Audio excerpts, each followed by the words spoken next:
All right, you guys ready? Yeah. Let's do this thing. Yeah. All right, everybody, welcome to another episode of the Local Lens, Lawrenceville Unfiltered. My name's Louie Campbell. Dwayne Volkman. And I'm Tim Leighty. Tim Leighty, all right, a basketball phenom from what I understand. Yeah, I played back in the 80s, and it was a lot of fun, and set some records, and yeah, it was a good time. Set some records. I set a few. So modest about it. Yeah.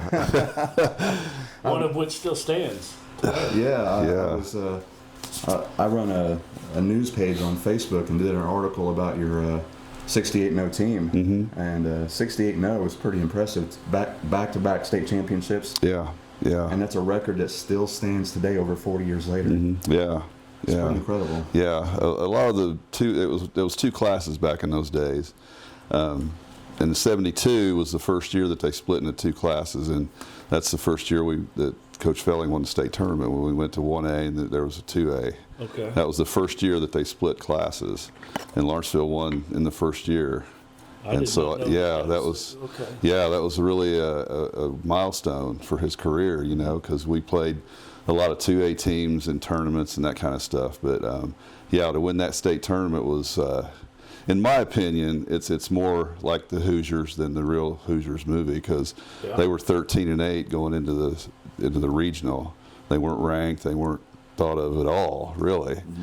And Coach Felling made a few starting lineup changes, and it just changed everything. They got hot and went and won the state tournament. To me, the 72 state tournament win was probably the best one. I really like the ones I was on, of course, but to talk about that one is history. It's history purposes. I mean, they weren't expected to do anything. You know, played Mounds Meridian in the championship. They'd been ranked number 1 all year in 1A, and they played all 2A teams, and they just went in and destroyed them. Man, it was It was just crazy. Now, who was on that team? My brother Rick was a sophomore. My brother Joe was a senior. Wow. Mike Lockhart was the main scoring leader of that team. Mike Miller, God, I can't think of all the guys on there. Bill Hybrader, Rick and Bill Hybrader were sophomores on that team. They both started. Wow. Yeah, so Coach Felling played. If you were a freshman or sophomore that was a good player, you started, you know. So it worked out really well. Which, I mean, that was the case with Marty, too, right? Yeah, he sure was. Yeah, Marty's a freshman starter. I started as a sophomore. I was a 160-pound, 6'4" toothpick, really. Yeah. But I hustled and dove for basketballs when I needed to, and so that got me to start my sophomore year. So. Wow. A lot of fun. So your family has really been ingrained in basketball? Yeah. My dad's originally from Allendale and played for Allendale High School, and he was 6'4", 6'5"-ish. And he actually was going to go to Southern Illinois and play, and he got drafted. Entered the Korean War. No, it was World War II. And so he came back, had 4 boys, and we all just loved basketball, you know. So. That's awesome. Yeah, that's how it all started. It's a healthy habit. Yeah, it was. That's just all we did back then, you know. I mean, my brothers were all older than me. I was 10 years younger than Rick. He's my youngest brother, and they were all boom, boom, boom together. And so they played at St. Francisville. And in 1970 is when we moved to Lawrenceville, because Dad worked for Sheehan Pipeline, and so he moved up here. There was no, everybody said we got paid and they bought us cars, and we didn't get. I've got a clock that hangs on my wall at my house that Coach Felling bought my mom for a housewarming gift, and that's the God's honest truth. That's all we had. We weren't here to be paid. There was a lot of those kind of rumors. There were other players too that I'd always heard about. It was. Got them jobs at locations. Yeah, but Coach Felling said, if you want to move up here, and so we did. Yeah. It was kind of weird, kind of funny, I shouldn't say weird. We had Rick in the summers worked for E.L. Whitmer oil company, here in town. Yeah. And they showed up on a Saturday morning with like 3 big grain trucks, and we moved in like one day. So people thought that was shifty and everything, but it was just, they wanted us up here. So we had a house we found, helped us move, one big move, So it was something we dealt with the people of St. Francisville for a long time, and some people held grudges for years, but it was never anything. There's no conspiracy or nothing. And they actually consolidated in '73 anyway, so we'd have been up here anyway. So that's true. Yeah. I like to put all those rumors to rest. I wouldn't have thought to ask that, but now that you brought that up, yes, those were rumors. I mean, back when I was in school, not necessarily going back to the '70s, but even in the '80s, those were rumors. Yeah. So it was all in good faith, and Dad wanted what was best for us. So they even actually, I'll mention one other thing about this, and we can move on, but the city of St. Francisville called the IHSA and filed a complaint. So the IHSA board came to Olney, and Rick and Joe went over there with my dad and had to go in front of the IHSA board and explain what we were doing. And so we came out of that meeting, and the IHSA said, no wrongdoing, have fun, have a good season. I'm glad you brought that up. Yeah, it was all in good faith, and nobody got paid, and that's a kind of a rumor I've always wanted to put to rest anyway. Well, today was your chance. Today's the day, yeah. So, yeah. Good. I'm glad you brought that up. Yeah. You did mention that the '72 team was kind of like the Hoosiers movie. I've always thought that basketball history in Lawrenceville, a movie could be made, and it would be kind of a combination of Hoosiers and Dazed and Confused. Yeah. I've really thought that before. I've actually talked to people about how to go about something like that. Yeah, I mean, it was like I said, nobody expected it. We knew Coach Felling was really talented, and he had a good basketball ethic, and his basketball IQ was through the roof, and you had really good support from the community. You know, you had Texaco and Golden Rule, and all those companies were all full force back then, and it was just one of those things that we had just the right amount of everything. It just all worked. You know, everything about it worked. We'll talk a little bit more about him then. What was his overall winning percentage? Wasn't it 70%? It was 78%, something like that. He was his career. Yeah, career winning percentage. Yeah. In my 4 years, we lost 7 games and won 123. Yeah, 123 and 7. Wow. And then I always add, because we in Parkview in 8th grade we were 21-0 or 21-1. We got beat in the state championship game. I don't know if you remember that. We played Carbondale in the state championship game. We were undefeated, and we lost by 3 points. And I lived out of town for a while, but I did come back to Parkview for a little bit. And I can't remember if it was the first part of the year or second part of the school year. So in 5 years, if you look at it that way, Marty and I and Jeff Gear and Bill Anthony and all those guys lost. Ernie Ho was at St. Francisville then. In those 5 years, we lost 8 games. And that to me is amazing. What was the Parkview record again? We were 21-0 going into the state tournament, state championship. Put you at 144 and 8. Yeah. Gosh. I mean, that's incredible. It's just incredible to me, you know. But Coach Felling was like that. He was fundamental. We worked fundamentals every day. Didn't matter what day it was. When we was at practice, we went through fundamental skill drills every day, not just, you know, going over what team we were playing's offense or that kind of stuff. He was very fundamental. He was, to me, more like a drill sergeant. You didn't talk when he was talking. We ran after practice every day, and so we were in shape. We were very fit. He had an off-season weight program that we went through, and there was nothing that he left out. I mean, we had good team doctors. We had good team managers. Every aspect of a game, it was almost like we were a professional organization. You know, nothing was left out. He ran it that way. Yeah. I mean, if Doc Bob, I can remember coming in practice saying, does anybody feel sick? He'd give you a flu shot. Or, you know, when we were on a trip going to Charleston Holiday Tournament, or we played at Danville at our turkey tournament or whatever was their first tournament of the year around Thanksgiving up in Danville. it was just a 4-team tournament. We'd have some vitamins and stuff he'd give us every day to keep us healthy, and so no one got sick during the tournament, you know. Nice. And it was Felling didn't leave anything unnoticed. I mean, he to the point on everything, and we were just we had the best of everything, really. That's impressive. Like focusing on even nutrition. Yeah. Back then, that's a big thing. Yeah. Ahead I of mean, his time. yeah, he was. He really was ahead of his time, and so it was tough sometimes. He was, like I said, he was a disciplinarian type guy, kind of a drill sergeant kind of guy. If you messed up, you were running, and early morning practices and film, and we did everything to get prepared for whoever we were playing. Yeah, it was pretty intense sometimes.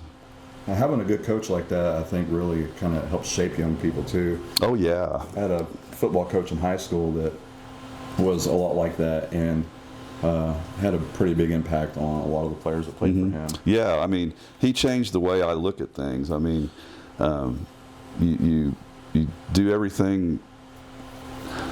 It changes your attitude on life. I mean, the work I do today is I be the best I can be. You know, I do it the best way I can to give it meaning and to put my heart into it. You know, he taught you things that you would use as life skills later on in life. You know, and yeah, he was a great mentor. And we're still best friends. I never. When I was in high school, I never thought I would be best friends with my high school coach, because sometimes we really hated him at times, you know, but we loved him at heart, you know. So it was a good experience, great experience, and a good life experience. He was a really good teacher.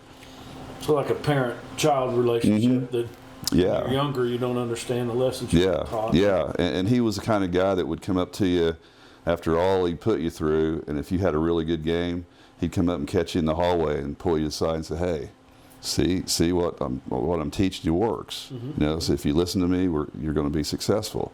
And he'd give you a pat on the back. So that would completely overshadow any negativity you might feel about him, because he would compliment you and say, "Hey, good job. You know, keep up the good work." Yeah. So where did he start his career at? Do you know? Well, he's from Indiana. He went to I can't remember what high school he played for, but he went to Indiana State University and played basketball for a couple years. And but I think he played baseball. Baseball is really his true love, was baseball. He coached the high school for a little while. Okay. But he said the Friday night lights of a basketball game were much brighter than the you know, a baseball field. Yeah. You know, you got the sold out crowd every game. I mean, when I was in school, people waiting at the door all the way out to the Moose parking lot, you know, to get in. And it was sold out. Yeah, it was sold out every game. So did he start his coaching career at Lawrenceville? He come out of college. He come out of college, and he coached football and baseball, and he was the freshman coach up here. What was his connection here? Do you know?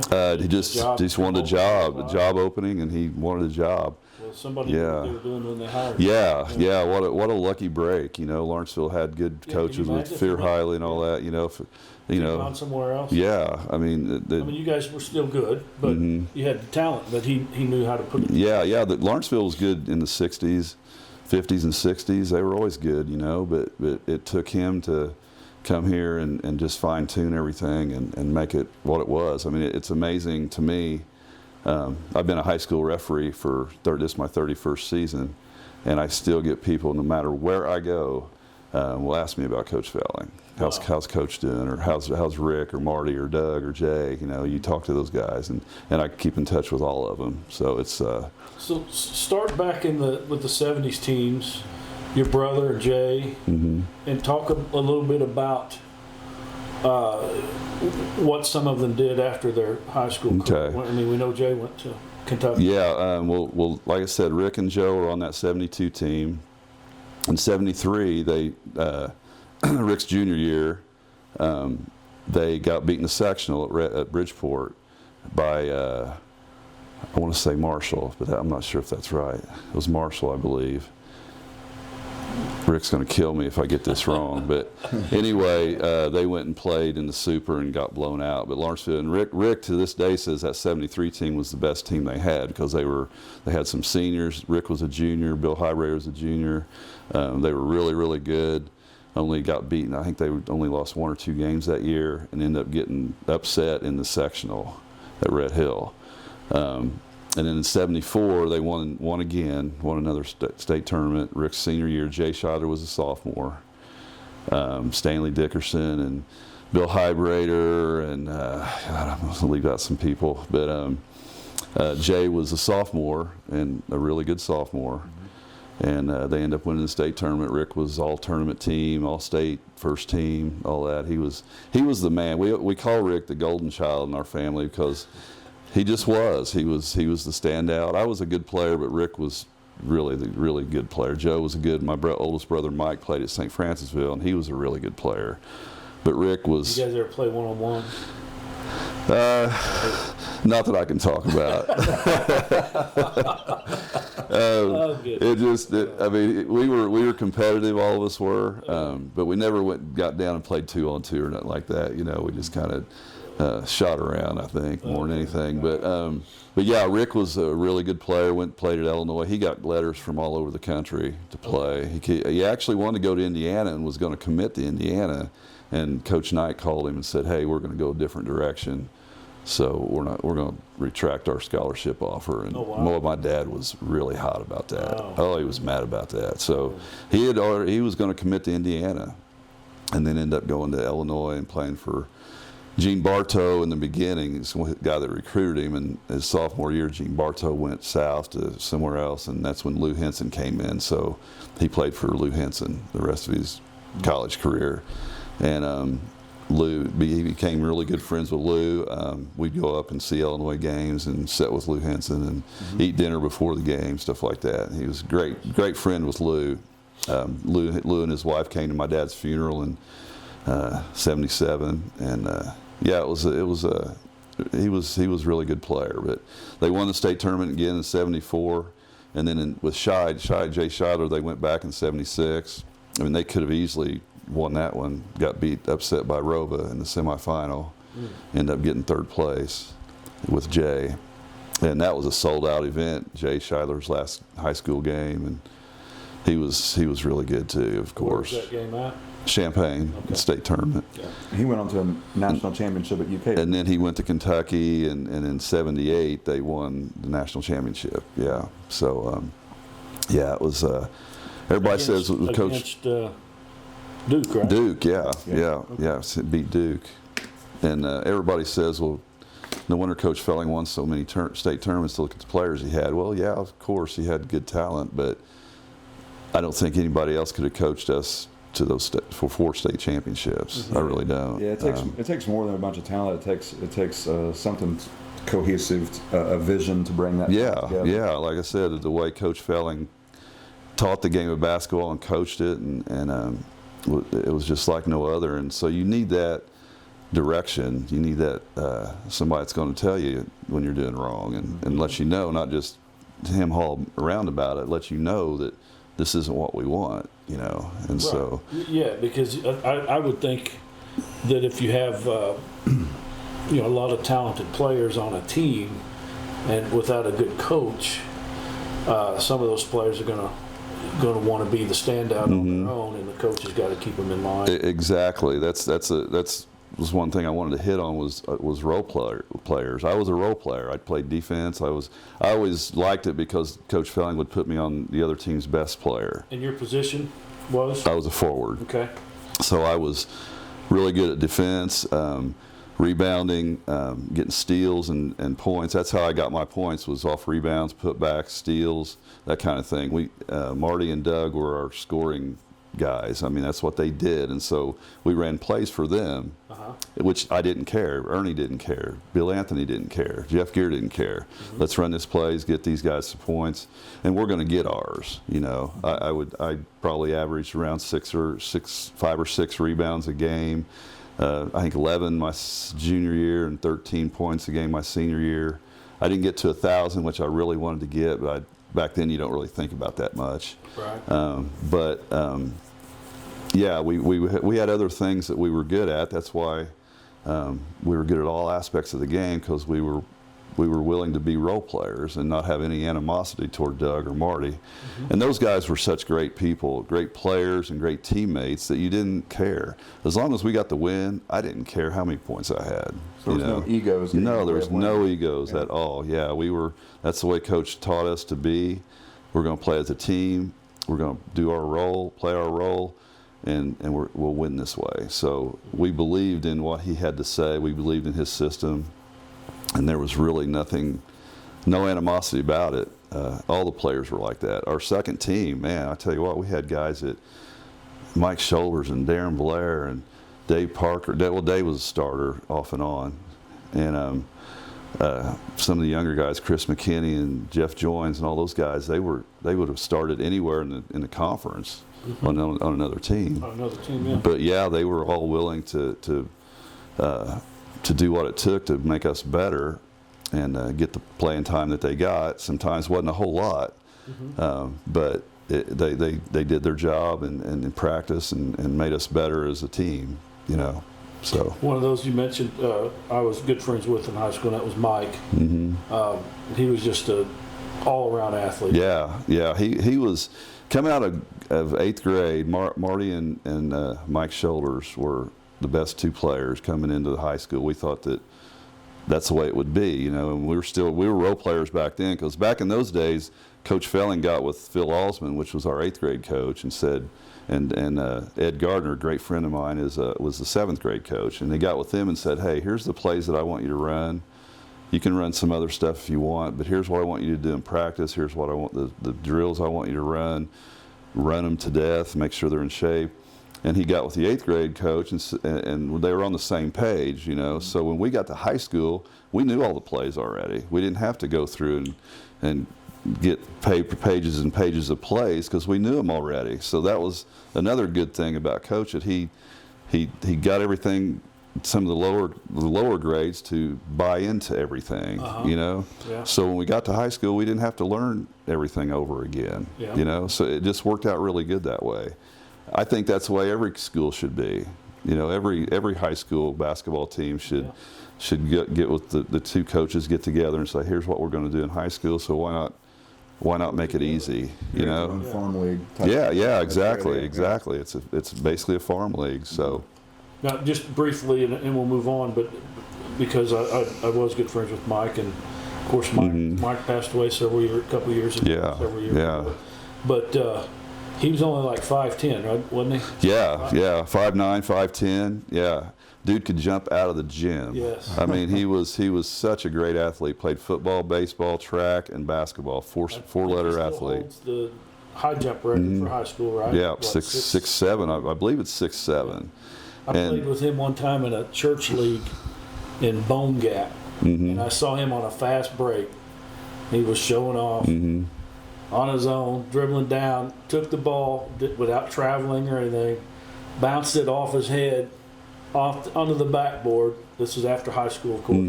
Off the backboard, grabbed it off the backboard and dunked it. Yeah.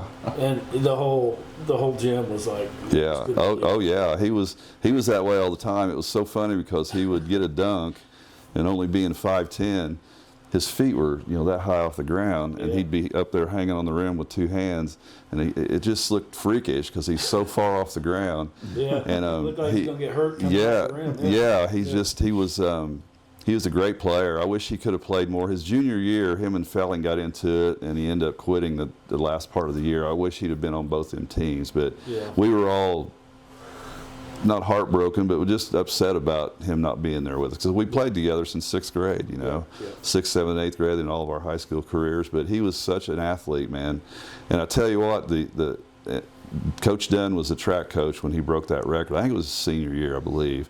But he had done the long jump. He used to do this all the time. He'd do the long jump, get out of the long jump, just run around and do the high jump, because they were kind of beside each other. That was the way he did things. And he'd do the long jump, and they were calling his name at the high jump. He'd just get out, brush the sand off, and go do the high jump. And so the word was that he had just done the long jump, and they said, Mike Shoulders, high jump. He just didn't even stop, just took off in stride, ran, and did jump 6'7". Was in a groove. Yeah, get in a groove. And it was at Robinson, and Coach Dunn was a track coach, and so he said, I think this is a high school record. And so they got with the Robinson coaching staff and established that it was the new Lawrenceville high school record, 6'7", that was held by Jay Shidler of all people. Oh, okay. Which was another jumper, leaper guy. He could get up really good too. He was more 6'1", 6'1"-ish, I think, 6'2" maybe, but he could get up really good. So yeah, Mike was not only a great friend for years and years. We lived beside each other growing up. He lived one house from me. Yep. So we rode to school a lot together, and just a great guy, man. What an athlete. I mean, I used to get mad at him in baseball because he'd throw knuckleballs from. I was a pitcher, and so when we do batting doing before a game, the coach would do batting, just hitting shags to people in infield and outfield and stuff, and he'd throw knuckleballs from center field. Really? And it's coming at you like this. So one time it hits the top of my glove and hits me in the chin. I'm like, shoulders! I wanted to kill him, but he was such an athlete, man. No matter what he did, he was successful. Yeah, and he was fun to watch sometimes. So I wish in high school he could have gotten along better with Coach Felling, and they kind of butted heads a little bit, but he still had a lot of respect for Coach Felling, so it was all in good deal. Unfortunate. I think I dropped my keys. Let me put these up here. So we talked a little bit about Jay and some of the standouts on the 72 and 74 teams. Talk a little bit more about the 82, 83. Well, Tell us some stories, things that people can't find out on the internet. Okay. Well, we started my freshman year. I played JV. I got in twice in varsity games when I had a good JV game. Or anybody, if you had a good JV game, Ernie or anybody, Coach Felling would bring you up and dress you in varsity. So I dressed twice my freshman year in varsity, and it was just completely. You're nervous. You're a freshman. I was 165 pounds soaking wet, maybe. Just a. But all the and height is. I was about 6'3" then. All right. Grew another inch probably before I graduated. I was about right at 6'4" when I graduated. But all the history involved in playing at Lawrenceville High School, and the games were sold out. Every home game was sold out. And so I'm a freshman and I'm dressing varsity, and all my teammates are, really happy for you to get that, get your first time dressing as a freshman. So dressed twice as a freshman. My sophomore year I started. We had seniors that year were like Vinnie Montgomery and J.R. Thompson and Rick Campbell, Dave Lockhart. I think that was the 4 seniors then. Of course, Doug was a junior. Marty and I were sophomores. But I started as a sophomore. Had a pretty good season. We were 20. Was this 79, 80? 80, 81. 80, Maybe 80, 81. Yeah, my sophomore year. We were 27 and 3, I believe, or 27 and 4. I think the previous year were 28 and 3, 27 and 4. Those could be vice versa. I'm not sure. Yeah, because the next 2 years were. We lost 7 games in my 4 years, Marty's 4 years, and we had a good year. Got beat in the super sectional by Madison. My freshman year, we got beat by Madison in the super sectional.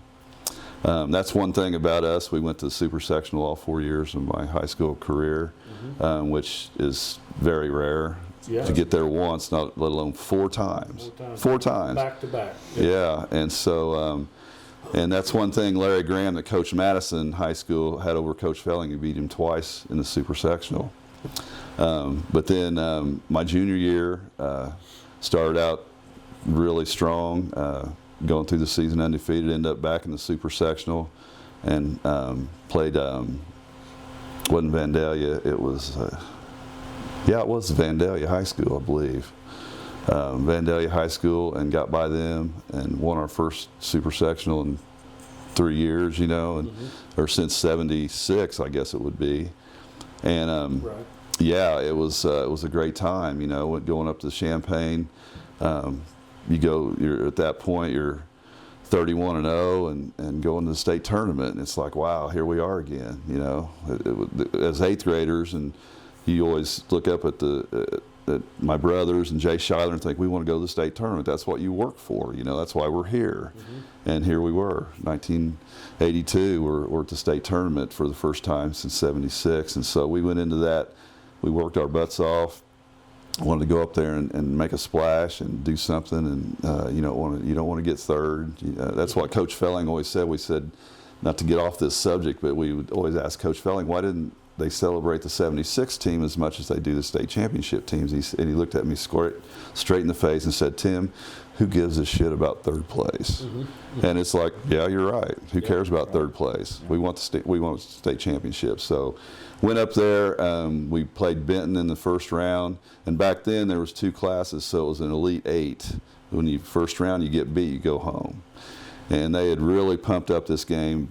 Benton High School and us had kind of flipped back and forth of being number 1 all year.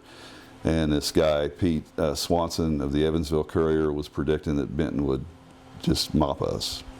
And so we went in and we ended up beating Benton by about 15. Nice. We knew going into that game we were going to show Pete Swanson that Benton's not going to beat us. He motivated you. Yeah, he did. Along with Coach Felling's motivation, we went into that game and showed Benton that we weren't going to mess around. You know, we ended up playing Herscher High School in the second game of state tournament. Then they had a guy named Scott Mintz. It was 6'11", played at Illinois. Scott Mintz, I don't know if you guys remember him. I don't. He was a fantastic player for Lou Henson. That game went into overtime. Scott Mintz fouled out. We ended up winning by 2 or 3, I think. Or actually, it was by 1. And I don't know if you guys remember a guy named Bruce Deckard. Brian Deckard played football in the high school up here. Well, Bruce was a 7th grader when we were in 8th grade, and his dad ended up moving to Herscher, Illinois, and he was on that Herscher team. Yeah, and he had a shot from half court that if he hit it would have beat us. Really? Bruce Deckard, yeah, they call him Buff. And I'm still good friends with him to this day. But we wanted to shut him down, or we put Ernie on him. And of course Ernie was muscular and big. And so that was one of the greatest games we'd played all year. I mean, it was tough. Scott Mintz was just huge, and they were really good. And I can remember Rick saying they had to go walk out into the hallway a couple times just because of the intensity, and you know, we don't want to lose this game. So we ended up beating Herscher in the second game, and then we played Monmouth High School. They were ranked in the top 10 all year, but we kind of knew in that game that we were just going to play our butts off and beat these guys, and we ended up beating them by 10 or 12, and we knew that was in the bag going into the fourth quarter. So that was our first state championship, you know, and so we came home. We had the caravan of cars from states from Champaign all the way back. It was crazy. I mean, people, when the closer we got from Gordon Junction to Lawrenceville, people were standing out on the highway from just nice. Waving. It was crazy, you know. And so we get into town, jump on the fire trucks. They wanted us to ride the fire trucks from Gordon Junction all the way back. We're like, heck no, well, it's cold out there, man. So we got into Lawrenceville. They put us on the fire trucks, rode around, and went back to the high school and celebrated. And it was just packed. It was just something special, you know. Yeah. It's really caravan. Coming back from that, there were caravans on all the away games. Yeah. I can remember going to games before I had my license. Of course, I'd ride the student bus. Yeah.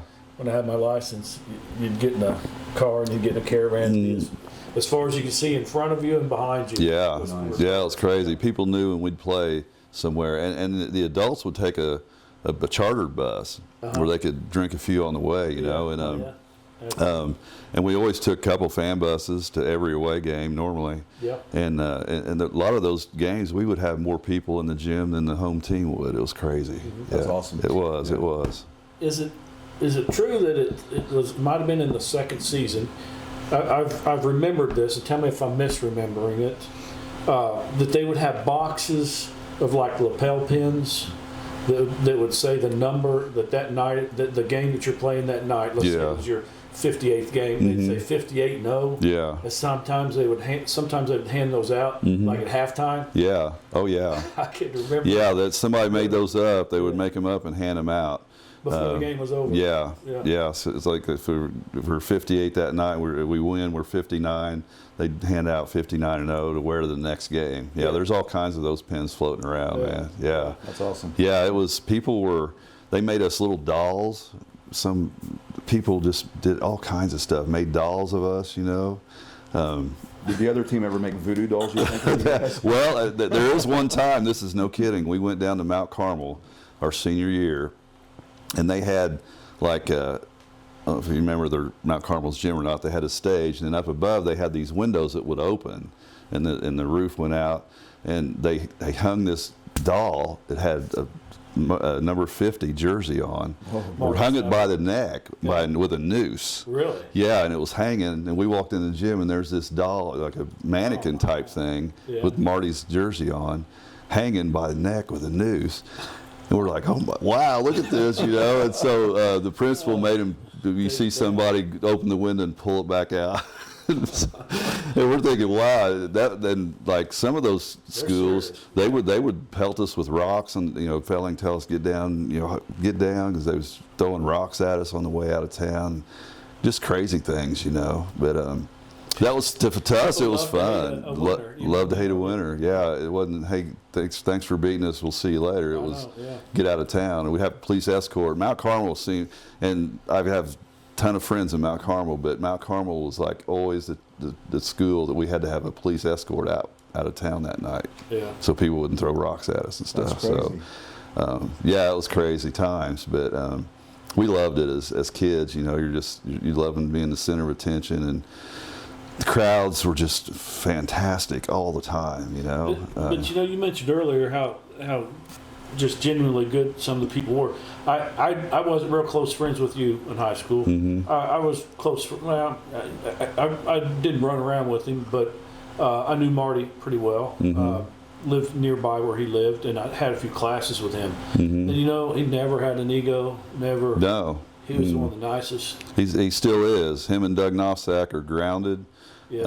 They were treated just like Felling treated them, just like he treated us. If they did something in practice he didn't like, they were running. I'll never forget one time, our sophomore year in practice, J.R. Thompson was guarding Marty Simmons. It just happened he ended up on him, they were pressing us or something. We were doing something. And he stole the ball from Marty. And next time down again, he steals it from Marty again, and he falls on the ground, and Marty just takes his foot and just kicks him. And it pissed Felling off. And he made him run stairs the rest of the practice, because JR was just doing his job. He was just hustling his butt off, stole the ball from Marty a couple times. What made Marty mad, he was a bad loser. And he just kicks Thompson, man. I was like, wow, look at that. And we were all thinking, wow, that's kind of cool, but it wasn't cool, And so Marty ran the rest of practice. So he was an equal opportunity coach. He didn't care what position you were, who you were. Treated differently, even though he was a star player. No, not at all. And like I said, my experience with Marty was always really good. He was just genuinely a good guy. Yeah. People never come off with a big head. No, he was the kind of guy that he would, when we get out on the court and we're getting ready to toss the ball up, and just us 5 players in a little huddle, we talk and just do your job, you, and you, and I'll do mine. And so we had a pact that we were going to do our job, and that's just the way it was. And so, and then winning cures everything, If you got a bad grade in a class, or your girlfriend's mad at you or whatever, winning would cure all that. So that's the way we looked at it. But you guys were all pretty good students too. Marty was straight. Top half of the class. Yeah, Marty and Ernie. I was a decent student, wasn't the greatest, but Marty and Ernie and Jeff Gear, they were all really, Doug Knofsack, all really good students. So, and that trickled down. They made us. You didn't want to miss a game for a D. They took the lessons, the life lessons that Felling was teaching them. And carried that outside the back. And Felling would talk to our teachers if we had a bad grade or something. He'd go talk to them and make us make it up or do something extra credit or whatever. You know, he was involved in every aspect of our young careers. You know, he wanted us to be successful. And so before we go on to the second state championship, talk a little bit about Thad Hennessy. Thad Hennessy, wow, such a great dude, man. He was Chief Tawanka. Chief Tawanka. Chief yes, Tawanka. Our all 4 years when I was in school, and he'd come from a long line. We always had good Chief Tawankas through the year. Billy Farr, I remember, was the Chief Tawanka for a long time, and Todd Jenny, back in the days of my brothers in the 70s, was a great Chief Tawanka. But Thad Hennessy, man, he was such a good Indian. He was ripped. Yes. People are always talking about how he had a six-pack on him, Yeah. and he would wear those pants, you know, with the ass missing, you know, and he would paint number 1 on his butt cheeks. I remember that. But he could jump up and touch his toes, you know, straight out, Yeah. and he, I mean, had the long headdress, and he was barefooted. And I remember one time he sprained his ankle, and he didn't want to miss, so they taped him up. We had really good trainers back then, Coach Trickett, and he'd get Mike Good. Yeah, he would barefooted jump up, his feet straight out, touching his toes, you know, and just athlete, man. He was a good athlete, and he was just a great. He was part of the team. We felt like he was part of the team, you know. Yeah. And man, he did his job, and it just made us look even. Yeah, I mean, he would. I remember that, you know, at home we had this big teepee that they'd set up right by where we came out, and he'd lead us out of that, and just, man, he just played the part. He made it so believable that we were good and we were there to take care of business. You know. He did an awesome Indian dance. And, yeah, he did. Wow. He was completely. He played the part. He became chief Indian in those times. You know, if it were away, he went to all the away games, everything. And it was the great. Team saw him. You guys saw him as that. Yeah, we treated him as a teammate, you know, and yeah, we loved him. He was a great inspiration to us, and he'd fire you up, man. He'd get in our huddle, and he was just like I said, he was. I think he was the best Indian. Of course, I'm a little prejudiced, I guess, but he did a great job. A great friend of all of us. We went to school with him since we were kids, man. You know, and I do have a note here of something I wanted to ask. I've been meaning to ask you for a long time, not just here, but I just keep forgetting. There were posters of the team. Mm-hmm. There's 2 or 3 different versions. 2. Mm-hmm. And I know one of them has signatures on it. I don't know both of them. Are those signatures or the players, or did someone? No, we signed those. You signed them. Yeah, I had one at home, and I was wondering. Yeah, if those were actually. Yeah, Brad Rock made those. He's an artist here in Lawrenceville, and he taught at VU. Mm-hmm. And after our junior year, he wanted to ask Coach Fenn if he could make a poster, and Coach said sure. You know, so it was the first 5. It had an Indian on there. Which was Thad, and then had a Coach Felling, the image of Coach Felling, and we would meet up when they brought these out, they took them to J.C. Penney's and sold them up there, and we would all go up there and sign them for people. Some people got them signed, some didn't, but we took a whole day or a Saturday, about 8 to noon, and we'd sign these posters. Well, we won again our senior year, and he did another poster, because that was the year that he put both schedules of all the teams and the scores of every game, all 68 games. Marty's was at the top because he got Mr. Basketball that year. Okay. And so, it was kind of a culmination of everything. But, yeah, he did both those posters. So if someone has a poster with the signatures, those are real signatures? Yeah, it's real signatures. We would sign them. We'd go up to J.C. Penney. Or I can remember people calling me, hey, can you stop by bring Ernie with you or whatever, and sign our posters. Sure. So they try to get them all signed. Very cool. Nothing to do with the basketball, just Lawrenceville history. J.C. Penney's here on the corner. It's now Sign of the Kingdom. There. Yeah. Do you remember who managed that for a while? John Mish's brother. Yeah. Father. John Mish? Yeah, I sure do. John and I played football together. Okay, yeah. And I remember John real well. Mm-hmm. Talking to his dad. They were from Michigan, I think, when they came here. I never knew where he was from. Yeah, from Michigan, because he had that Michigan. I remember John real well. Yeah. I forgot his dad managed that place. I ended up working for the prison system. I was working at Robinson. We're off subject here a little bit. That's fine, We're just yeah. reminiscing here. Yeah. And Robinson's, the compound at the prison is an oval, and all the housing units are spaced around the outside of the oval. And I was at the far end of that oval, and I looked at the other end so far away you couldn't tell a person's facial features.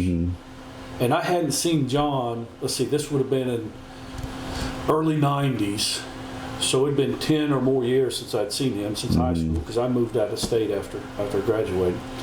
And I could tell by the way he was walking, by the way that person was walking, that was John Mish. He had transferred from Menard Prison to Robinson. Okay. So it wasn't like we'd been working. Just one day he shows up at work. And you know, that man had grown probably 6 inches out of high school. Have you seen no him? kidding. No, I've not seen as tall him. as you are. Really? No kidding. Yeah, he was wow. like 5'10" or something, Yeah. 5'11" in high school. No kidding. Yeah, but I could tell just the way he was walking. I don't know what it was. Yeah. That was John. I had to take a double look, and I was like, that's John. Yeah. So I went up to him and said, what are you doing here? He said, I just transferred here from Menard. No kidding. Yeah. Yeah. I just he sent me a friend request on Facebook just Now that not is too a long ago. super salt of the earth kind of human being. Yeah, yeah. He was always a great guy, man. Yes. Pretty good athlete. Played football. And Yeah. yeah, great guy. I remember him real well. I think he and I might have played. I don't know if he did. I think he did. We played freshman basketball the same year that you were a freshman. But we found out real fast we weren't of that caliber. So we just turned our attention. Yeah, there were several guys Yeah. that did that, and some, you know, a lot of guys that didn't play that were pretty good. Kevin Fry ended up not playing. He was playing with us in He 8th played grade. football. He's an excellent Football player. Didn't want to play in high school. 'Cause a lot of guys didn't want to play for Coach Felling, and I get it. My reason had nothing to do with fouling. I just wasn't. Yeah, yeah. I just wasn't any good. I went to Red Hill. I lived across the alley from the Cunninghams, another basketball dynasty. Yeah, yeah. And when we were little, Melinda Cunningham and I were out on their basketball court playing. I think we were playing horse. And I learned at a very young age that basketball was not in my future. Oh, yeah, yeah. Like I told you earlier, my talent in basketball is limited to recognizing what a basketball looks like. And also recognizing that I don't have the talent for that game. I enjoy watching it though. Yeah, yeah. You kind of figure that out, I think, at a young age. And then there's other kids that you know start out not so great, but if they work at it and they put the time in, they can make themselves better. That's kind of Bill Anthony was kind of that way. Wasn't a big, you know, he was athletic, but he put the time in and made himself better. Yeah. You know, and that's the way we all were. You know, we just didn't come out as a kid and we're all state players. You know, I was the kind of kid that had to work at it and make myself better and put in the time and be in shape and all that and work out and try to get stronger and stuff. So I still credit Coach Felling with all that. I mean, my work ethic as far as my work, and I officiate basketball now, and we work at it to get better, to be able to see the game better, and yeah, it's all. He instilled all that in us anyway back then. So yeah. I met Bill Anthony. I used to run a computer store here in town. He was my FedEx guy. Yeah, yeah. This giant muscular man would deliver computer boxes, and I remembered every time he would leave, he'd say, "All right, have a goodie." Yeah, and walk out the door. yeah. He's a great guy. He's still a really nice guy. Still with FedEx too. Lives Is he? down in Evansville. Yeah. I haven't seen him for a number of years, but Bill's always super nice guy. Well, it's funny. It's funny because him and Sid bought a house somewhere down in Evansville and didn't realize it, but Doug Knofsek lived like 3 blocks from him. Didn't even know it. Said Doug was driving through the neighborhood one day. He's like, "Hey, what are you doing here?" Doug goes, "Well, I live over this 3 blocks from you." And he goes, "Oh, really?" They didn't even know it. Yeah. So hey, good to see you, Ice. What's up? Oh, wow. But yeah, figured out they were Doug Knofsek's his nickname. Yeah. Called him Ice because well, up at Danville. That was part of the 68 No. Was our first tournament up there at Danville High School. We had beaten Danville Schlarman, we beat Luther South, and we were playing Danville High. And Doug got fouled with no time on the clock. We were down 1. He got fouled, shooting foul, got the If you call the foul, the horn goes off. So they give him 2 shots with no time on, nobody even on the lanes.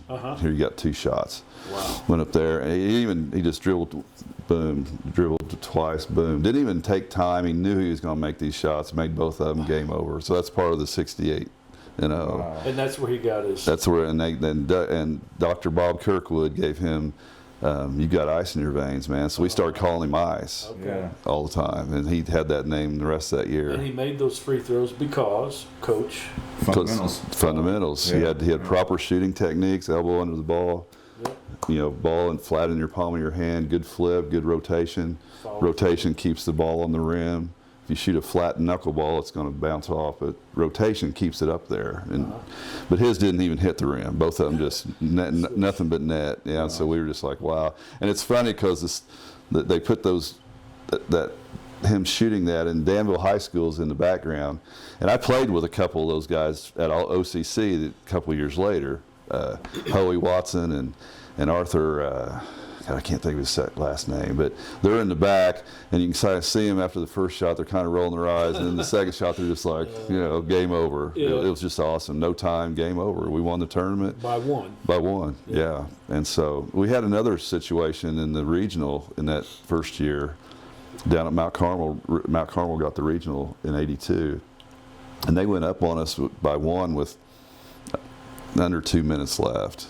They were just playing really, really well. They had some really good players. And they went up on us, and Coach Felling called a timeout and got in our butts really good and said, what are you doing?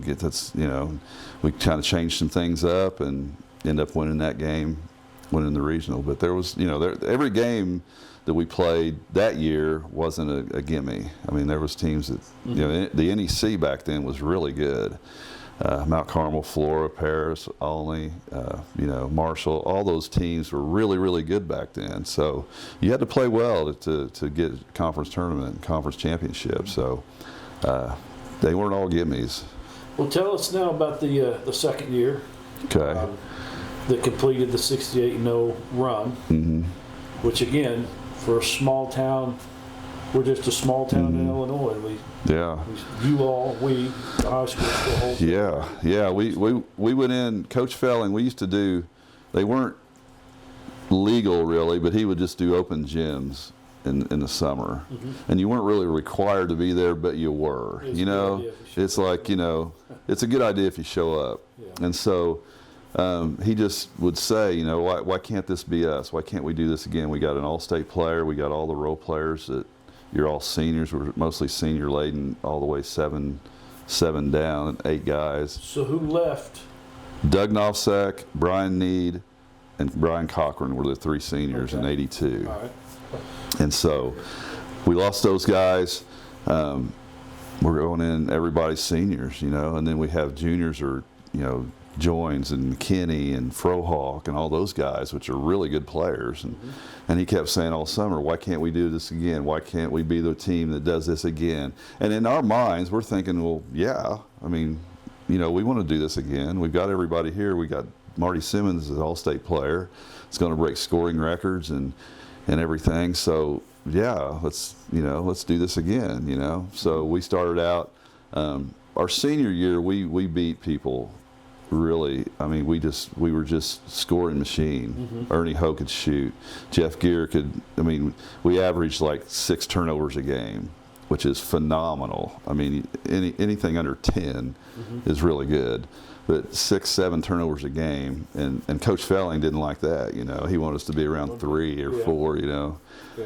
But it just started off just like a small snowball that's rolling down a huge hill. It just kept getting bigger and bigger and bigger, and he put a lot of pressure on us. We still ran 4-hour practices.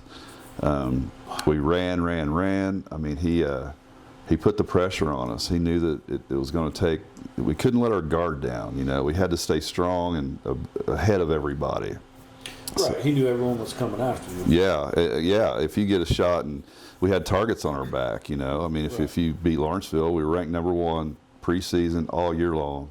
That's another thing nobody talks about. We were ranked number 1 all year long, our senior year, and then finished out we were 1-2, us and Flanagan, 1-2 all year long, and that's how it ended up, 1-2. But yeah, we played a lot of 2A teams. We played in that Danville tournament, which had Danville High and Luther South out of Chicago.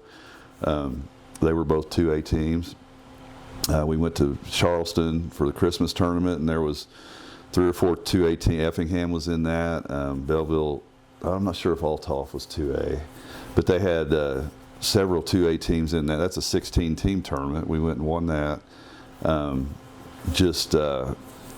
One game I've got to mention in '82. We'll go back a little bit. We played 2 teams out of Detroit, because LTC used to recruit out of Detroit a lot, and so they brought 2 intercity teams to play against us at LTC. Robinson played one, and we played the other team. Detroit Northwestern, I'll never forget it. And these guys were men. They were men. Yeah. And Robinson got blown out, and we beat this Northwestern team.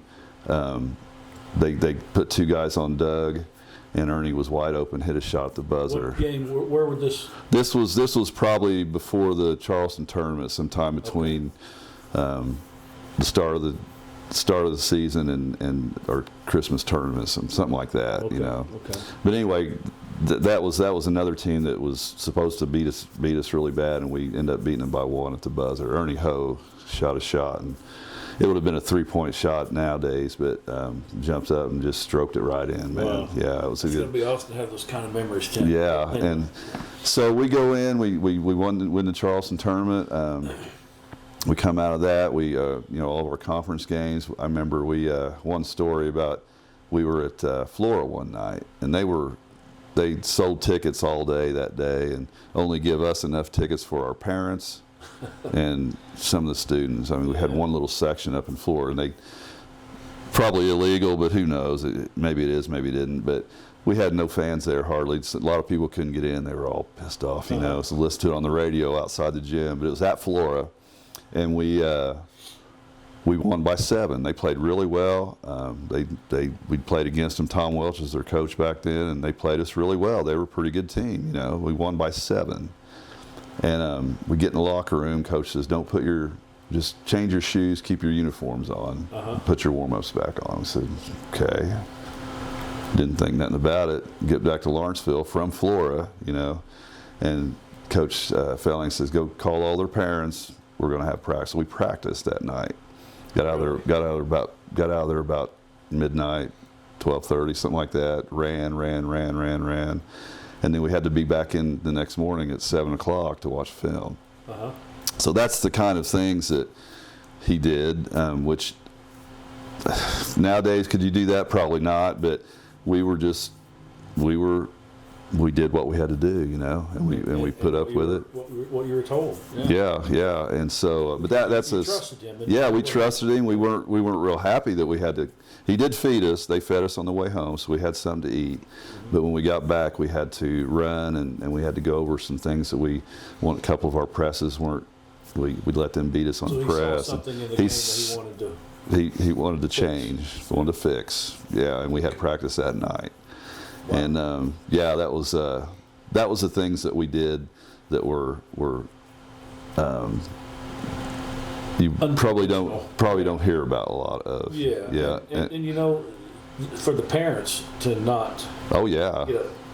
I'm sure some of them were upset, but to not stop that. Yeah. We never they never reported anything to the school board or anything like that. And school board probably knew all about it. Well, I'm sure they did. But one thing about my mom, she was a Felling believer. She believed in what he did and what he had to do with our success. And she, I remember one night, and it was probably that next night, because we had watched film that morning, practice that evening. I got home. I still had some homework to do. I was wore out.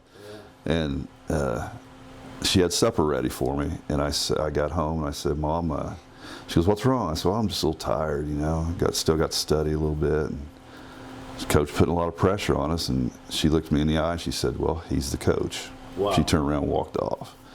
I thought, damn, Mom, can't I get a hug? Wow. But that was the way it was. I mean, if you're going to play this, you're going to abide by his rules, and you're not quitting. You know, all the parents, that's what they believed in. You know, we believed in him, and so that's the way it was. So, but we had good conference games back then, like I said, Flora and Olney, and they were all good, man. Red Hill was good. Red Hill was really good. We went to Red Hill one night, and we always wanted to just kill Red Hill. Well, you know, it's a big rival. You know, Yeah, there's times that Red Hill would beat Lawrenceville in football or whatever through the years. Well, we were just following our heritage, our history, and we wanted to kill Red Hill. Yeah. You know, and so we get over there, and at halftime, Marty's got like 26 points or something like that. He's just, everything he shoots goes in. I mean everything, and we're playing really well. And Mike Ray was the coach, and so at halftime, Hurtis tells Coach Hurtis, Rick Hurtis was the coach then, and George Grubbs, assistant coaches, and Hurtis tells Coach Felling, hey, Marty's got 26, you know, maybe you'll let him go for the school record tonight, because at that time, Sandy Martin had it. Had it at 60, I believe. Jay Shidler had it at 50. Okay. He tied Dennis. Rick only had 48, so he didn't get up there. But Jay Shidler tied Dennis Shidler at 50.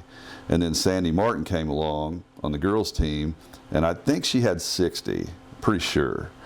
So Coach Felling said, Marty's going to break that record tonight. So he sent Hurtis over to Mike Ray's locker room at halftime and said, hey, we're going to let Marty go for the record tonight, so just wanted to let you know. Really? Which was pretty bold. Yeah. And Mike Ray said, he's not going to get it on us, and bullshit, all that. So Hurtis come back and told Coach that, said, well, we're going to get it. So we just went out and just right on each side of the free throw line would have a double screen. He'd go off either side, and he was doing layups, and he ended up 25 for 30 from the field and 12 for 15, or no, 15 for 17 from the line. He had 65. 65. Had 65 points. Didn't you? You checked that out, didn't you?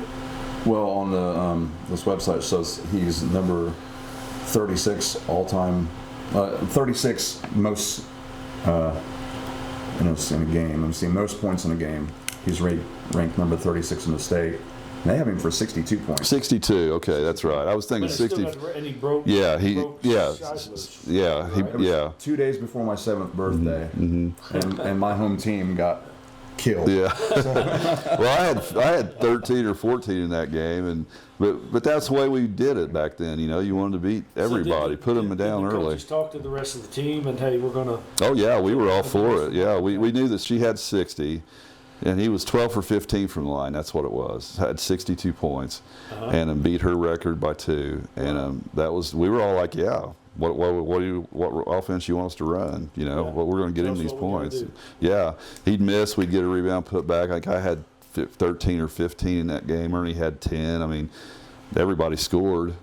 Marty just happened to have 62. That's awesome. But yeah, that was a crazy time, man. Well, we're on the before you finish the '83 season. While we're on the subject of Marty scoring, I think he's currently number 7 in Illinois all-time scoring, and number 5 single season. Yeah. Now, in '83, of course, he would have been like number 3, I think, all time. But there's been some people since then. Yeah. Well, the 3-point line come out, and that's so true. That's right. you know, we didn't have it back then. Most points in the season, number 5 with 1,087 in 1983. Yeah. And I think he only needed about 700 to pass the Lawrenceville record in his senior year. So we knew he was going to probably shatter that record going into it. Coach Felling even mentioned that at the 82 after the trophy presentation and all that. They were interviewing the whole team, and we knew that Marty only needed 600 or 700 to get as a starting senior. As a senior going in his senior year. So we knew he was going to get 1,000, 1,100 points or whatever his senior year. He was a scoring machine. I mean, he was so hard to guard. Number 7 all time. Yeah. History Most of points in his Illinois. career. Yeah. Before the 3-point line. Before the 3-point line. That's Yeah. Well, they all obviously they all were, but. And that was also before the possession time clock. Yeah, the time clock's just going in next. Well, you got to get your. Right now, it's not in till next year. They're just kind of going. It's not out yet. Okay. It is other states. It's not called National Federation. We're all going that way. So I some thought states have it. A couple of years ago. No, it'll be in full effect next year in Illinois. Okay. Yeah. All right. But that's another wouldn't thing you play. got to think about when it comes to that. So. Yeah, it'd be interesting to see, how the offenses that are sped up result in more scoring records. There, a lot of them the teams that I deal with usually get a shot off for 35 seconds. They're quick teams nowadays, but there are some teams like Olney, Rob Flanagan at Olney. He's not there anymore, but he was the kind of guy that would hold the ball. If he had a better team, and he'd keep the score close and just hold the ball a lot. But that's gone now. So, Okay. but yeah. So Marty gets his 62, got that out of the way, and we just put our heads down and worked hard the rest of the year. We knew that going into the region, we had the regional at home that year, so that was a good deal. We skated through that, went into the sectional. It was at Red Hill. That was our home away from home. I loved when the sectional was over there, because when we got in school, used to it was at Red Hill every year, the sectional for this area, but then it started going back and forth to Newton. So we played at Newton one year. In '82 we played at Newton sectional, and then senior year it was back at Red Hill. We're home again basically. So we skate through that, beat Fairfield in the sectional championship, and then we go back to Super against, guess who? Madison again. That was the third time in 4 years we played Madison in the Super. And we had Coach Grubbs and Coach Hurtis were really good scouts. They would go watch all these teams that we had to play, and that was what's so great about our second five and all those other guys, was they had to learn the plays that this other team would do, and then they'd have to run them against us in practice. Yeah. I mean, you know how hard that is? Yeah. Not only did they have to know your plays, which they all did, but they had to learn these plays of another team and then run them against us in practice. That's how in depth Coach Felling was. I mean, he was studying film and making the second five and the rest of the guys run these plays against us. That's amazing to me. That's college level stuff. Yes. And so that's why I had so much respect for those guys. Blair and McKinney and Joins and Mike Shoulders, all those guys. I know I'm leaving people out, but man, what a way to play. What a way to make your team better. And then still just get a little bit of playing time. I mean. So anyway, we skate through the sectional, go play Madison again, and we knew everything they were going to do. We knew everything they were going to do, and they didn't have anybody that could guard Marty. They had a couple guys that maybe could guard Ernie, but we just put it to them. We ended up beating them by 12 or 15 in the Super.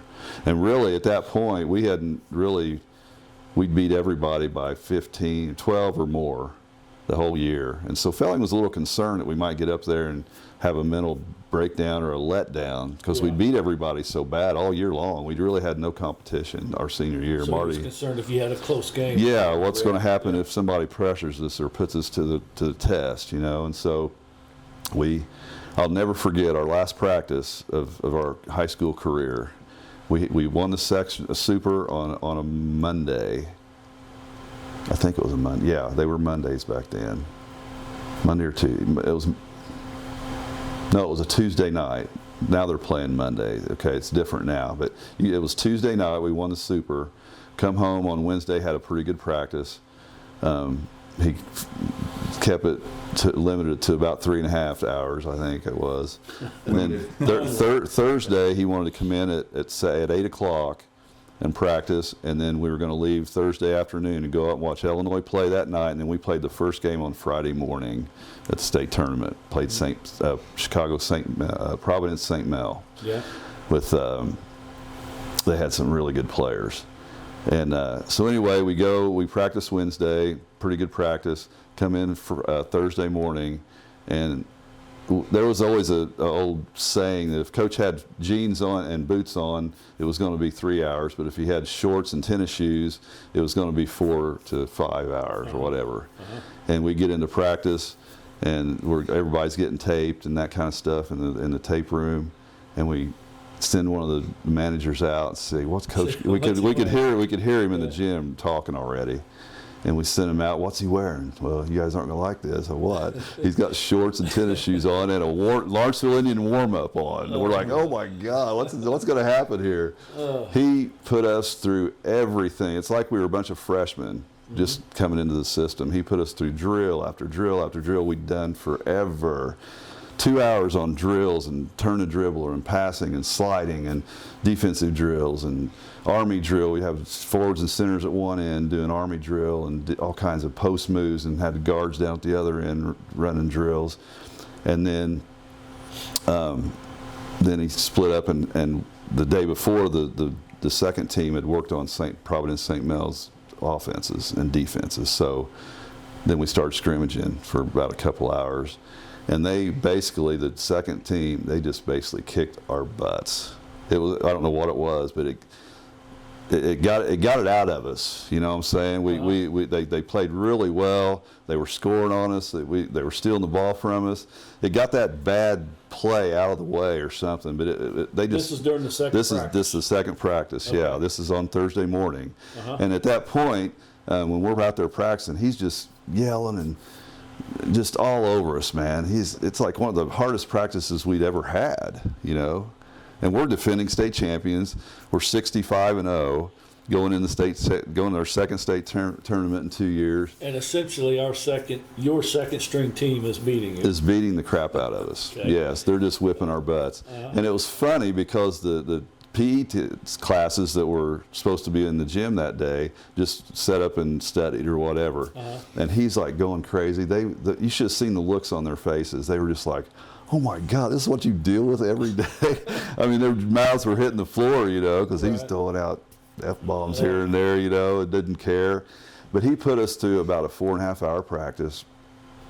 But one thing that did was it changed our outlook. It changed our attitude. We didn't go into that state tournament thinking we're going to go up here, we're going to win 3 games, going to be state champions again.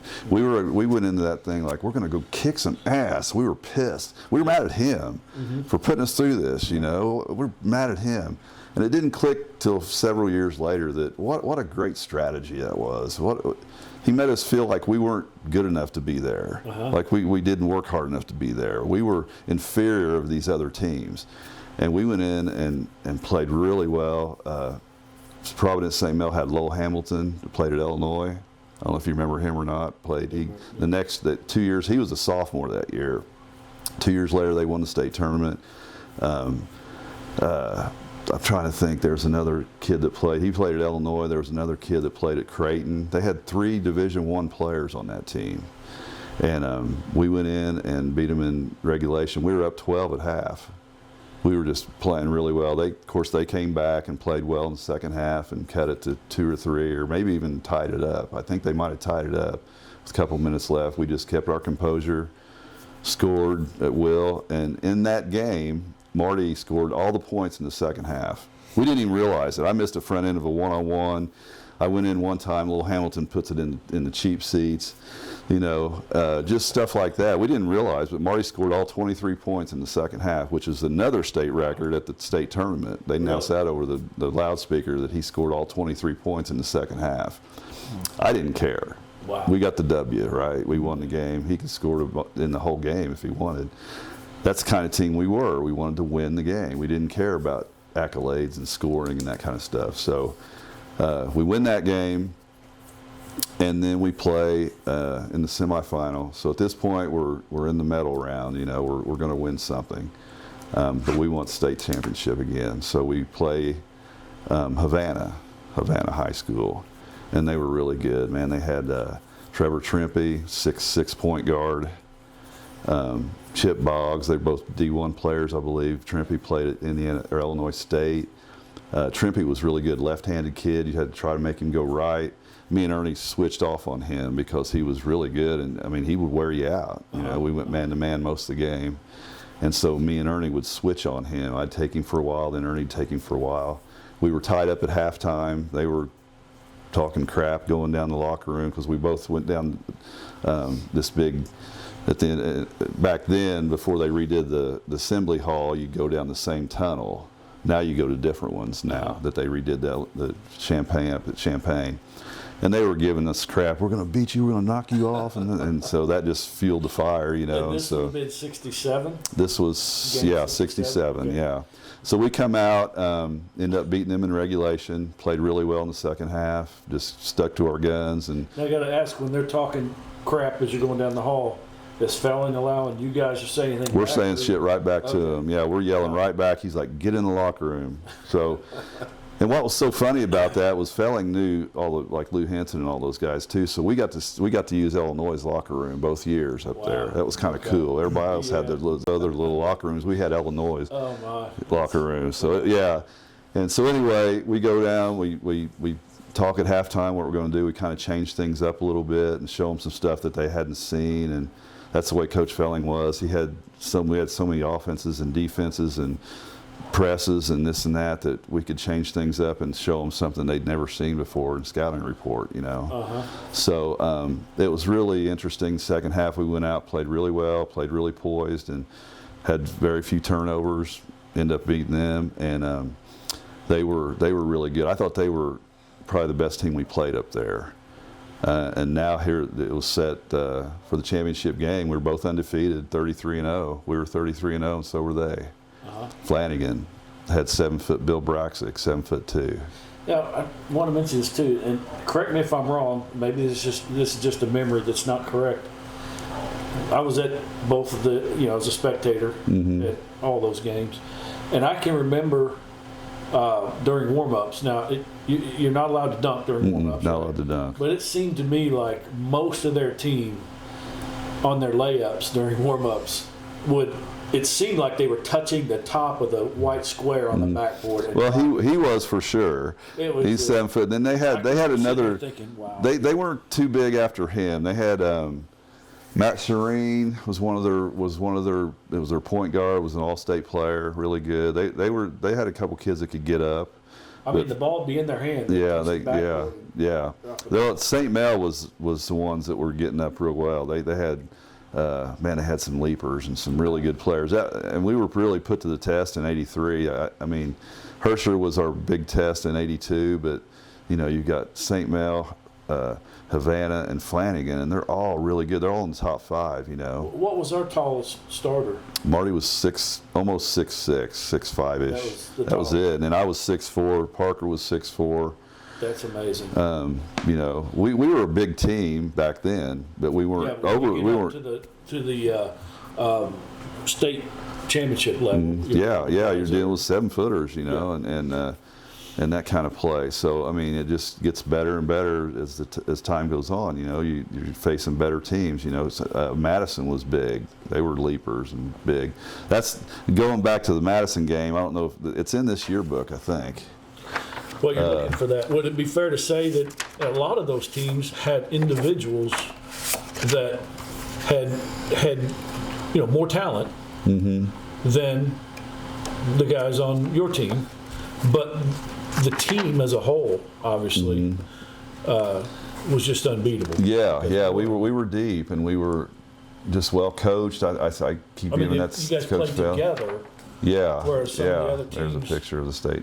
We were just we did, and plus we played together for so long that we knew each other really well, and so if you get to the part in there where my wife, I got married at age 18.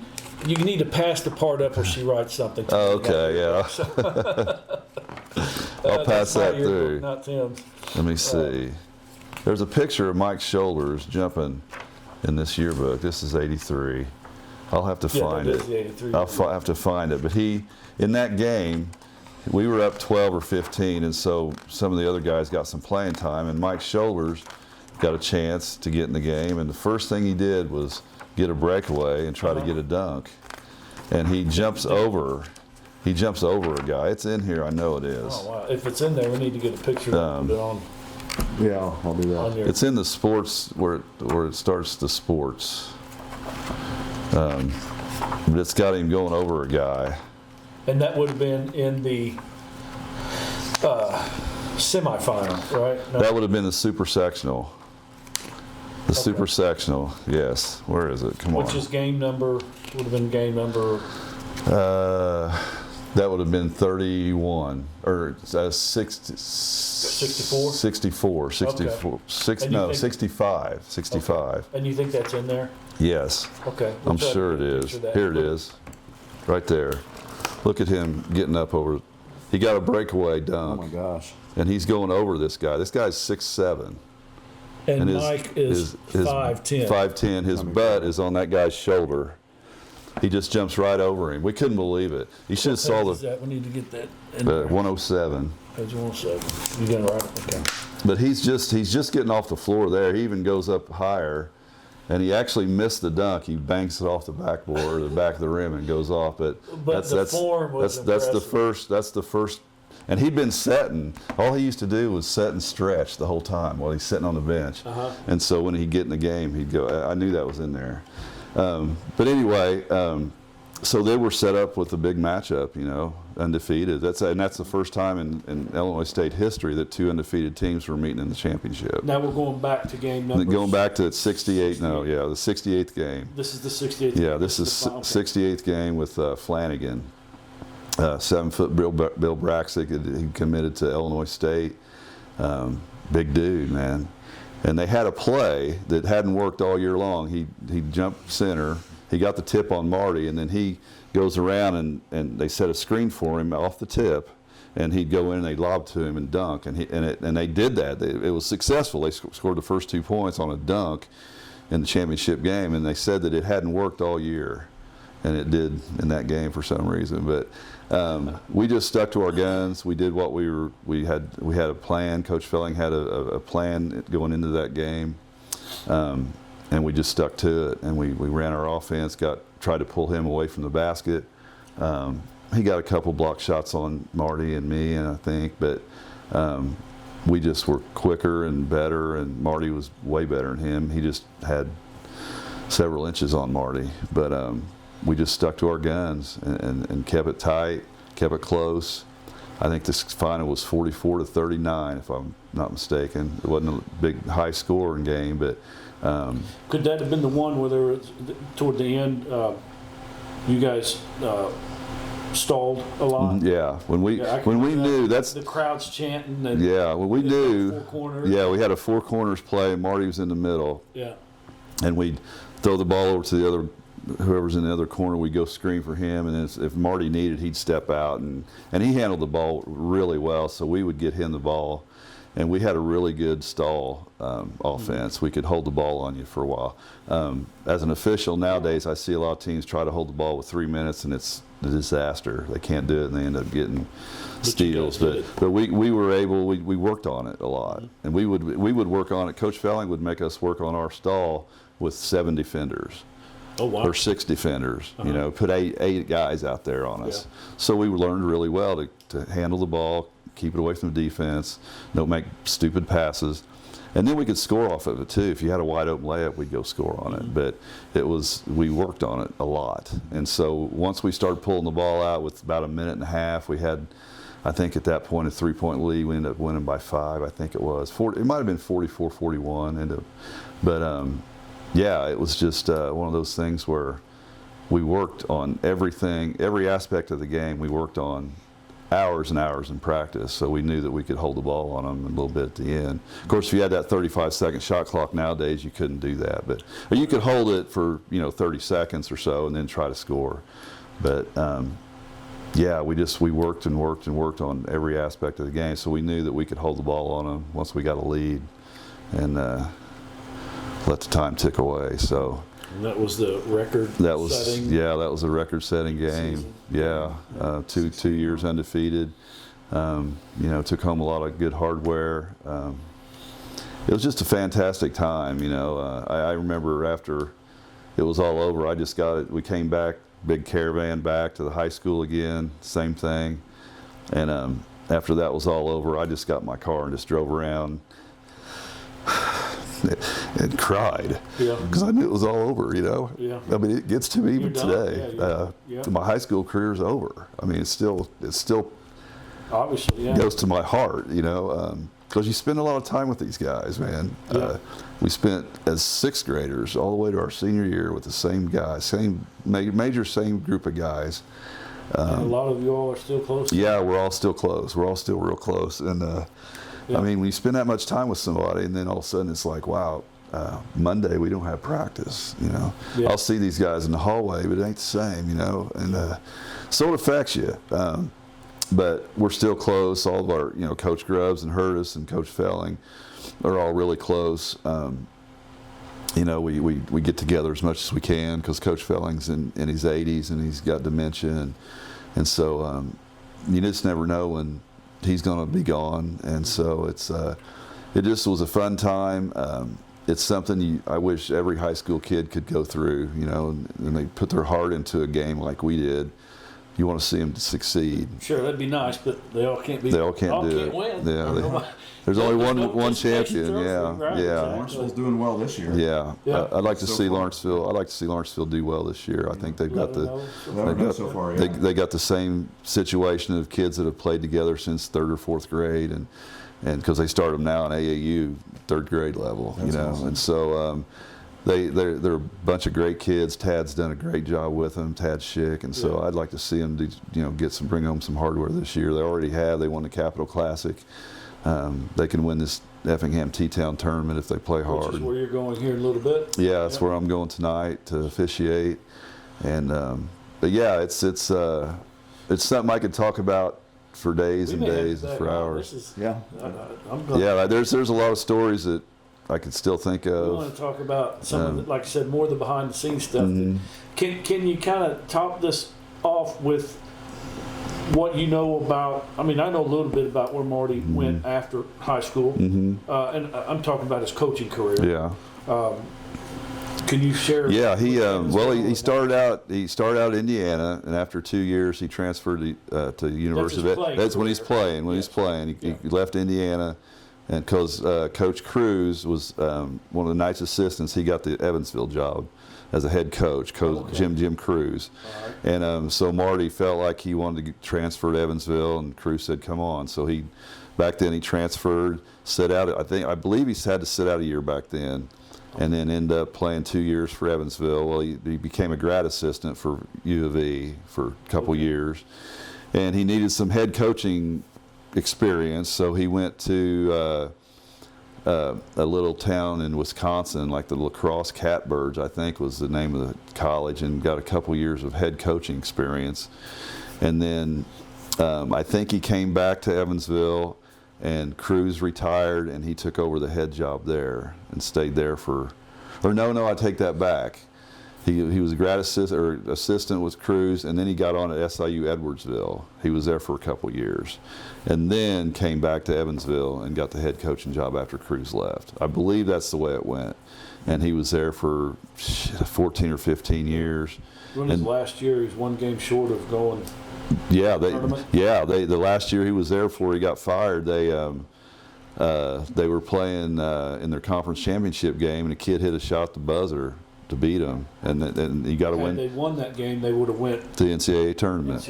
Yeah, one game away. You know, they got coached by Marty Sims. at-large bid to go to the NCAA tournament, but the shot hit the back of the rim and went out and went through. No time left, and beat them in the championship game. And so he left there, Evansville, and got on at Clemson because he knew the head coach at Clemson. So he went down there for 2 years as an assistant. And Go through. Yeah, we'll let that go through for a second. The room we're in is got apparently a police radio or a scanner or something going. okay. We didn't realize it was on. Yeah. But anyway, so he goes to Clemson for 2 years, and then got the chance to get at Eastern. He's been at Eastern Illinois now for 4 years, I think. 4 years? Yeah, Okay.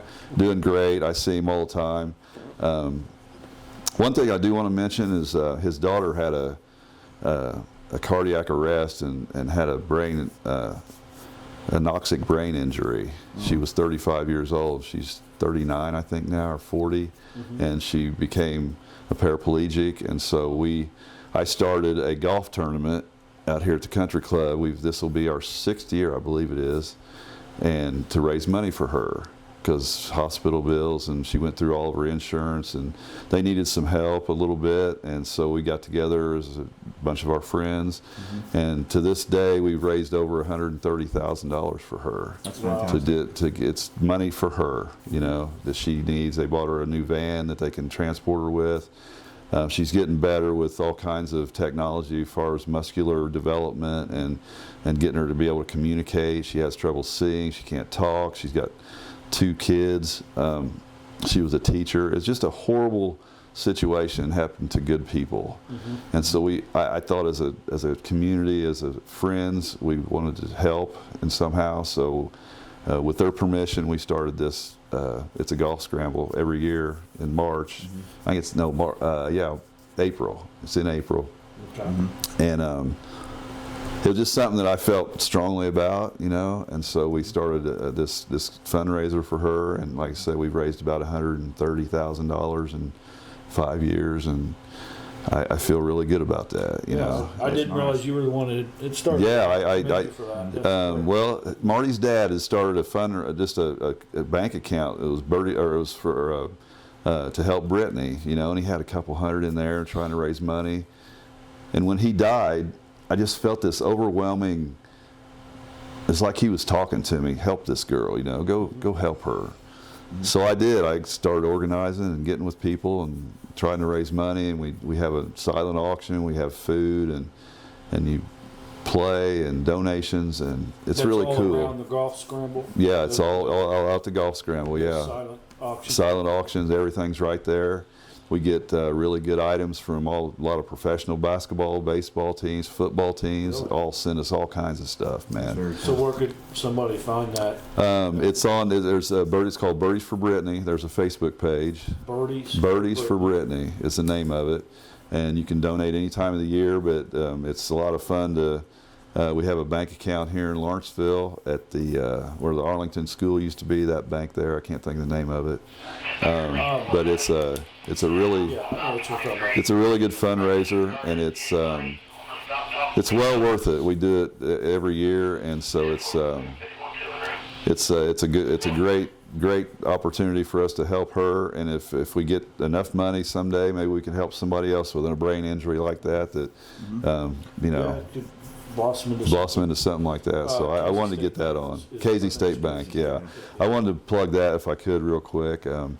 But yeah, actually it's in May. Take that back again. It's in May because it's about the third week in May. It warms up a little bit in May because I know Indy's right after that. We have a local young man that Louie was helping out with a GoFundMe page. What's his name? Yeah, that's Ryan Farrar. He's Oh yeah, I know. Yeah, I've seen him. Yeah, Special Olympics. Yeah. We've raised so far $1,000 recently for him to help offset some of the costs associated with traveling to the USA Games next year, the Special Olympics. Yeah. So I refereed the Special Olympics state finals up in Bloomington, Illinois, a couple times. It was a lot of fun. It really was, and those kids can play, man. They can play basketball. They have an A division, and so yeah, it's good to get money for him to go up there and compete and stuff. Yeah, it does a lot. So. Well, you were saying about plugging something. What is it you do again for a living? You tell her. I'm a painter contractor.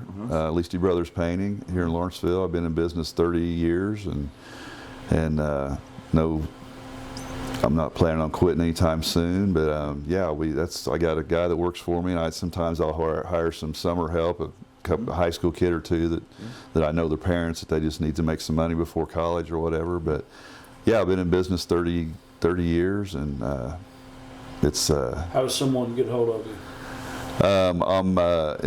I'm in the phone book, Leighty Brothers Painting in the phone book. I don't have a Facebook page. I should, I guess, but I'm in the phone book, and you can Google me. I'm in Google. I've got a Google account. Can you spell your name?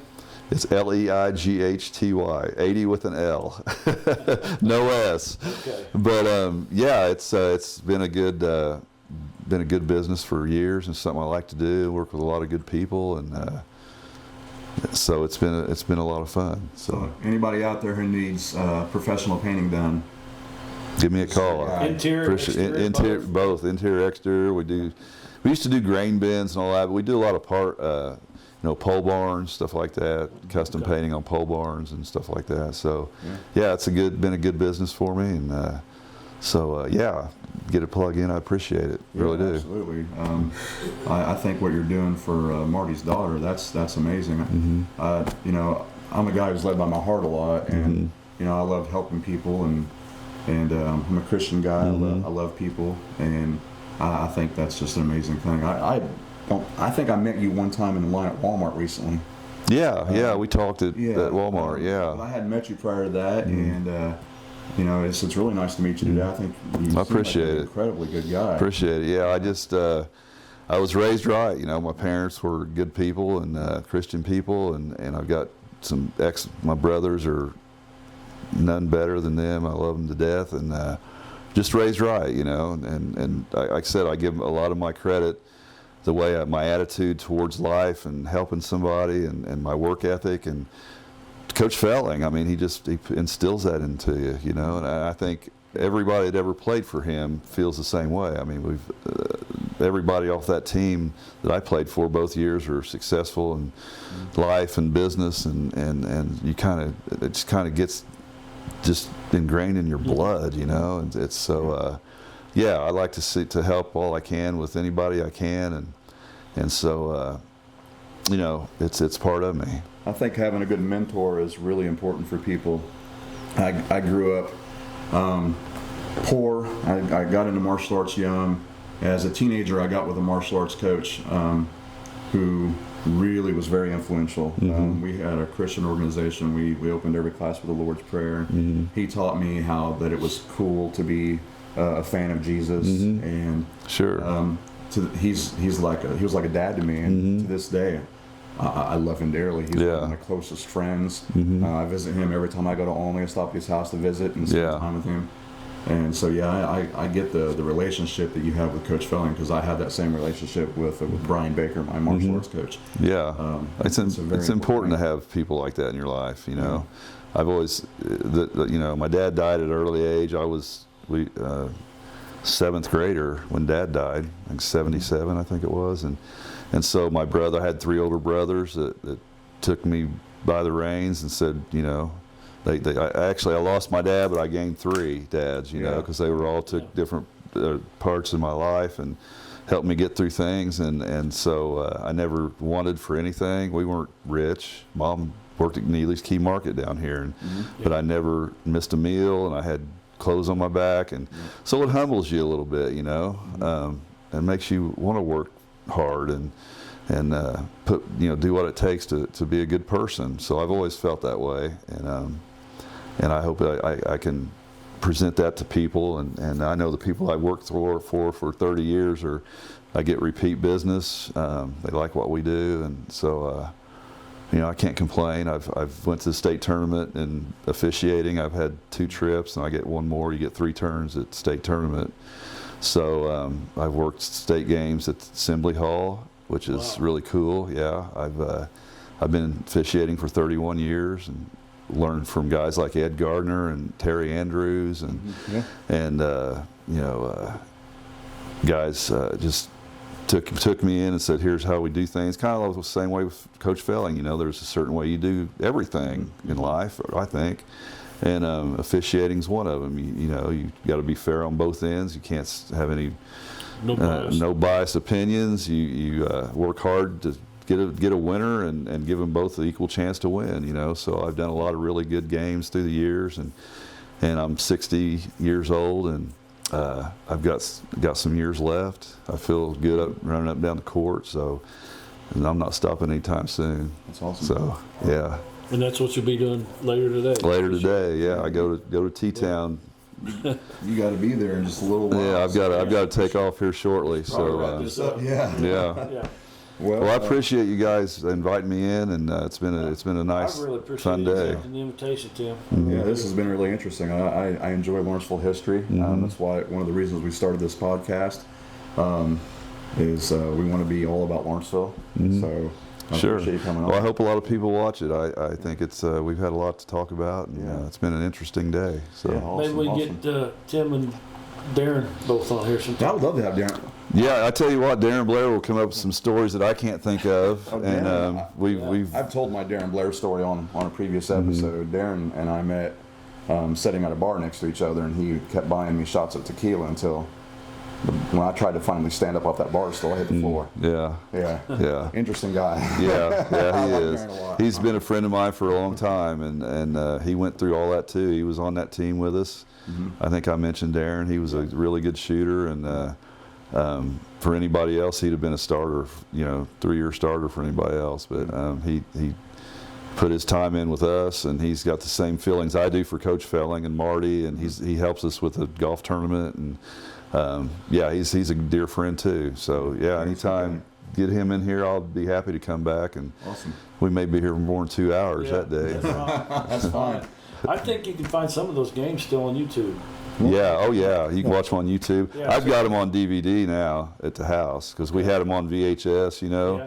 And when I was married, my wife at the time took them, all those tapes, the 72, 74, and the 82 and 83, and had them put on DVD. So I've got a ton of them at the house that will be there forever now, a DVD player, and you can watch them all, and they're pretty good quality pictures. Now the ones that are on YouTube, are they the 82, 83? 82, 83, games? yeah. Are they as good quality as what you have at your home? Yeah, they are. Yeah, I get people all the time at a basketball game say, "Hey man, I watched the '83 state championship the other day." I was like, "Really? That's pretty cool." Yeah. You can see anything on YouTube nowadays, but yeah, you can look those up and see them. So anyone that is not familiar with Lawrenceville basketball history that watches these broadcasts or these podcasts that we're doing, I'd encourage them to do some research. Yeah. It's a storied history for sure. Sure is.